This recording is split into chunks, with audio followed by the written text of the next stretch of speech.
একজনকে মারতে কতগুলো গুলি লাগে স্যার, এমন শিরোনামের সংবাদ দেখেছেন অনেকেই। এক পুলিশ কর্মকর্তা হাসপাতালে তার ছেলের গুলিবিদ্ধ ছিন্ন ভিন্ন দেহ দেখার পর ফোনে তার ঊর্ধ্বতন কর্মকর্তাকে এমন প্রশ্নই করেছিলেন। গণ অভ্যুত্থানে সরকার পতনের পরও পুলিশ কর্মকর্তা হয়েও সেই হতভাগা পিতা এখন ঘুরছেন বিচারের আশায়।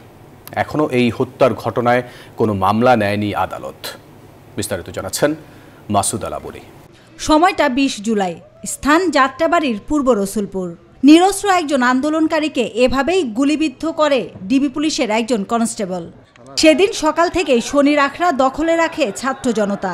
মানুষের এমন স্বতঃস্ফূর্ত আন্দোলন দেখে সরে আসে সেনাবাহিনীর সদস্যরা, কিন্তু ডিবি পুলিশের একজন এডিসি নির্বিচারে গুলি চালাতে তার সহকর্মীদের নির্দেশ দেন।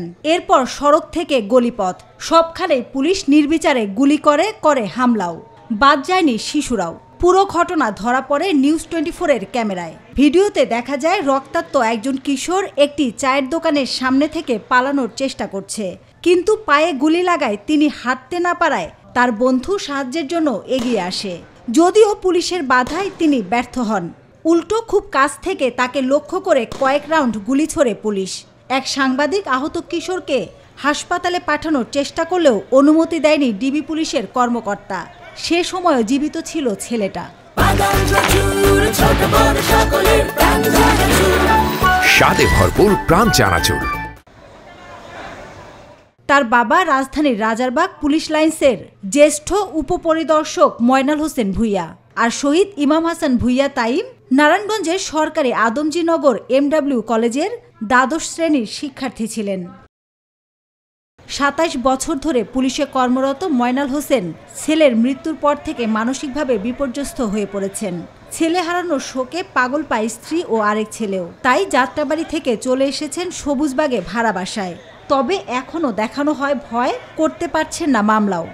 ওনার ঘরে ছেলে মেয়ে নাই, দেখি এতই ডাকায়, তো ডাকায় তুলে সে এতগুলো গুলি কিভাবে করলো? আমার ভাই 16 তারিখ, 17 তারিখ, 18 তারিখ, 19 তারিখ 4 দিন আন্দোলন করছে। আন্দোলনের ছবি আছে, ভিডিও ফুটেজ আছে, ঠিক আছে।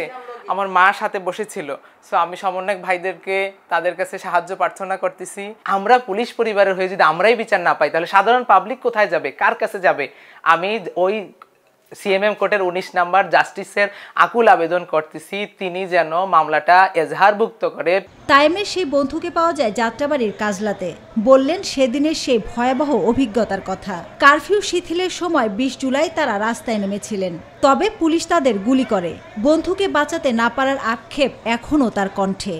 তাইমের বাবা যে পুলিশ অফিসার বা এরকম কিছু ওইরকম কথা যে বলার, পুলিশ যে আমাদের সাথে যে কথা বলবে ওইরকম কোনো টাইমিং বা পুলিশ আমাদের সাথে ওইরকম কোনো মিনিমাইজ করার করে নাই, চেষ্টা করে নাই। তাইম সর্বপ্রথম দৌড়টা শুরু করে মাত্র 7-8 ফিট গ্যাসে, ওই অবস্থাতেই তাকে পিছন থেকে গুলি করা হয়। 2টা শটগান থেকে 2টা বুলেট বের হয়। রাহাত বলেন গণতান্ত্রিক বৈষম্যহীন বাংলাদেশ গড়তে চান তারা, তাই সেদিন বন্ধুর বুকে গুলি লাগে, নিজের পায়েও গুলি নিয়েও আন্দোলনে ছিলেন।